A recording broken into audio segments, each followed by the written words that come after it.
मित्रों, मैं सबसे पहले आज की इस पीसी में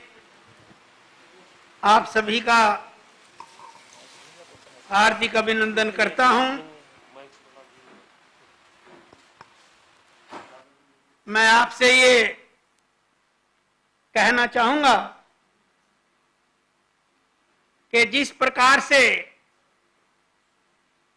जनवरी माह में WHO से पहले ही भारत के प्रधानमंत्री नरेंद्र मोदी जी ने कोविड-19 की इस महामारी का संज्ञान लिया और देश में पहला, दूसरा, तीसरा लॉकडाउन किया और उसके बाद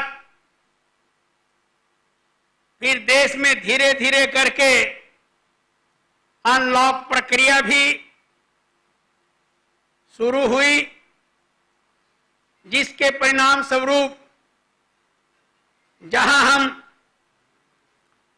कोविड की इस महामारी पर लगाम लगाने में भी सफल रहे और सारी दुनिया में जो मॉर्टेलिटी रेट है भारत का आज भी उसमें सबसे कम है, 1.54%। और हमने इन पिछले 6 महीनों में 8 करोड़ कोविड के टेस्ट किए हैं और 12 लाख कोविड टेस्ट हम डेली कर रहे हैं। और कल प्रधानमंत्री जी ने एक नया आह्वान देश की जनता को दिया है कि जब तक दवाई नहीं तब तक ढिलाई नहीं। इसके अंतर्गत सारे देश की जनता को फिर से जागरूक करने का आंदोलन छेड़ना है और जनता को ये बताना है कि अभी कोविड की इस महामारी की वैक्सीन नहीं आई है, इसलिए जब तक वैक्सीन नहीं आती हमें 2 गज की दूरी बनाकर, हैंड वॉश करके, सोशल डिस्टेंसिंग बनाकर रखने से ही इस बीमारी से छुटकारा मिलेगा। और इस मुहिम को हम बैनर, पोस्टर, स्टिकर्स के माध्यम से जितने भी हमारे पब्लिक ट्रांसपोर्ट है, रेलवे है, मेट्रो है,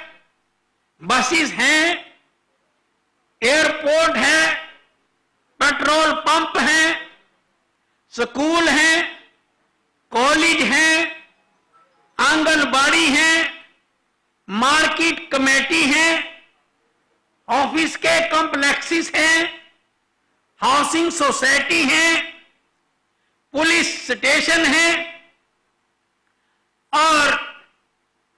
उन सब जगह पर जाकर हमने ये बैनर, पोस्टर और स्टिकर के माध्यम से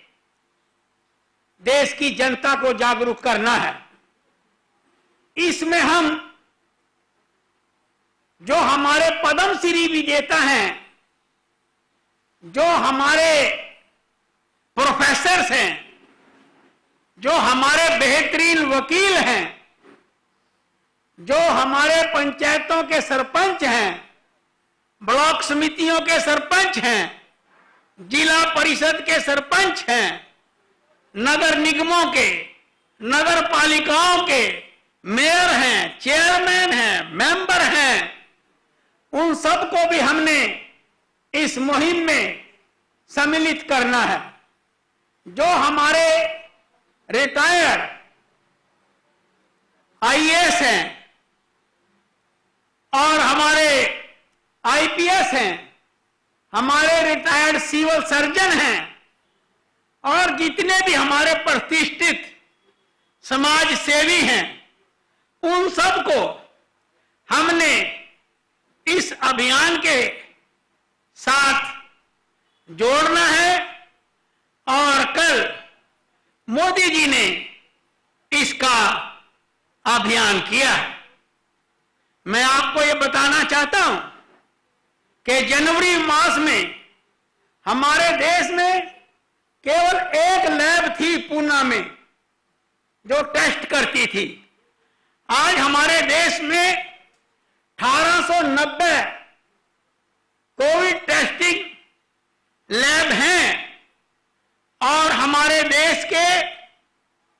जो एम्स हैं, 6 से बढ़कर आज 22 एम्स कोविड महामारी का इलाज कर रहे हैं और 75 हॉस्पिटल्स को हमने ये इजाजत दी है कि वो कोविड महामारी से निपटने के लिए कदम उठाएं। आज हमने इस देश के राज्यों को 2-3 श्रेणियों में बांटा है कि एक जहां पर सबसे ज्यादा कोविड के केसेस हैं और दूसरा उन राज्यों को छांटा है जिन्होंने तेजी से इसके ऊपर काबू पाया है और तीसरी श्रेणी के वो राज्य भी हैं जिन्होंने बहुत बेहतरीन ढंग से इसके ऊपर काबू पाया है। इस अभियान के माध्यम से हम सभी राज्यों को ये संदेश भी देना चाहते हैं कि वो आपस में कोऑर्डिनेट करके मिलकर इस बीमारी का समाधान निकालने के अंदर मदद करें और जो हमारे कोरोना वॉरियर्स हैं जिन्होंने अपनी जान हथेली पर रखकर और कईयों ने अपना बलिदान देकर भी इसके खिलाफ लड़ाई लड़ी है, हम उनके मनोबल को भी बनाकर रखें और अपने जो इस प्रकार के कोविड महामारी से ग्रसित जो ज्यादा इलाके हैं उनके अंदर और तेजी से ध्यान देकर हम आगे बढ़े और EIC के माध्यम से, EIC मीन्स जो है एजुकेशन, कम्युनिकेशन, इंफॉर्मेशन के माध्यम से हम आपस में एक ऐसा डाटाबेस की जानकारी प्राप्त करके रखें कि कहां पर क्या हो रहा है, ताकि सरकारों के जो डिफरेंट डिपार्टमेंट हैं उनका भी आपस में तालमेल रहे। पुलिस है, हॉस्पिटल है, सिविल एडमिनिस्ट्रेशन है, इनके आपसी तालमेल से भी हम जागरूकता अभियान चलाकर उसमें सफलता प्राप्त कर सकते हैं। और मुझे ये कहते हुए बड़ी प्रसन्नता हो रही है कि हमारे देश के प्रधानमंत्री आदरणीय नरेंद्र मोदी जी ने कोविड की इस महामारी से निपटने के लिए स्ट्रांग लीडरशिप दी है। इस विषय पर तो मैं इतना ही कहना चाहता हूं। और एक विषय और आज देश में चल रहा है कि जो भारत की संसद ने 3 कृषि बिल पास किए हैं, उन कानूनों को लेकर कांग्रेस, उसके अंतरंग मित्र दल हाय तौबा मचा रहे हैं। मैं ये कहना चाहता हूं कि लोकतंत्र में भारत की संसद हमारा मंदिर है, वहां पर डिस्कशन के माध्यम से हम कोई भी चीज पास कर सकते हैं, उसको रोक सकते हैं। लेकिन बड़ी विडंबना की बात है कि जब संसद में ये तीनों बिल आए